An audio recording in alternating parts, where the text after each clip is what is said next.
Hello, welcome back to the Soul of Books podcast, a hangout place for all the book lovers out there. I hope you guys are having a great day, and let's get started. Today I'll be talking about The Inheritance Games by Jennifer Lynn Barnes.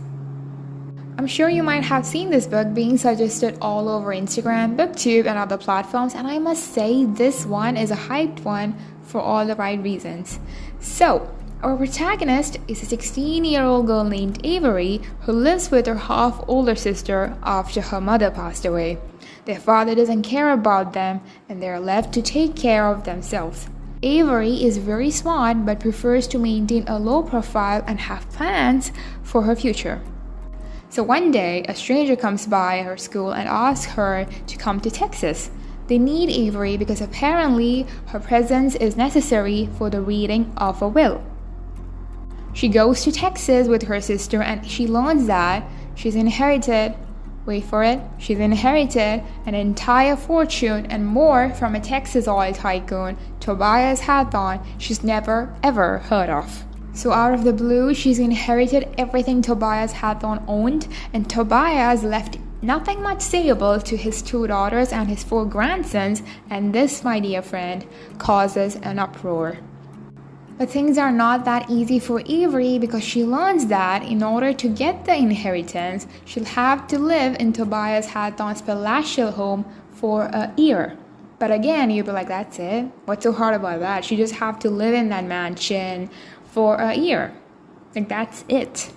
But you see, that's the thing. Hathorne House is also occupied by the family that Tobias Hathorne just dispossessed. This includes the 2 of his daughters and his 4 grandsons, dangerous, magnetic, brilliant boys who grew up with every expectation that one day they would inherit billions. She is thrown into this complete dimension where she owned pretty much nothing to more than everything she could have ever imagined. Determined to find out why the money was left to her, Avery starts following clues and puzzles Tobias left behind. Now, the Hathorne house is filled with hidden drawers, hidden doors, riddles, puzzles, and much more. As it happens, Avery is also a huge fan of puzzles and riddles, and Tobias remains the game master even in his grave. The book makes you feel involved and you try to find connection and solve puzzles. Avery is just an amazing protagonist that led the story along with the other 4 grandsons I mentioned earlier. It is up to them if they want to team up and solve this huge mystery or play as obstacles in this pre-planned game left by Tobias. With her, each step of the way is Tobias' grandsons, and each one has a past, each one has secrets, and each one has a reason to want Avery dead. The Inheritance Games is literally a masterpiece and kept me hooked the entire way through. Avery was not an easy character to figure out, but that is half the fun of reading from her perspective. The second book, which is called The Hathorne Legacy, is equally good, and I recommend this book for anyone looking for something new to read with a fresh taste. If you like Knives Out, riddles, mystery, then do give it a try.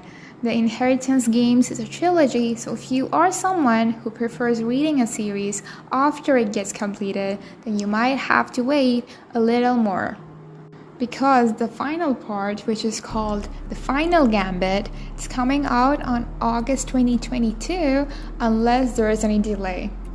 Do let me know your thoughts in the comment section. If you like the podcast, drop a big thumbs up, subscribe to be notified when I post new content. Alright, that's it for the week. Thanks for tuning in. Have a great day, and I'll see you next time.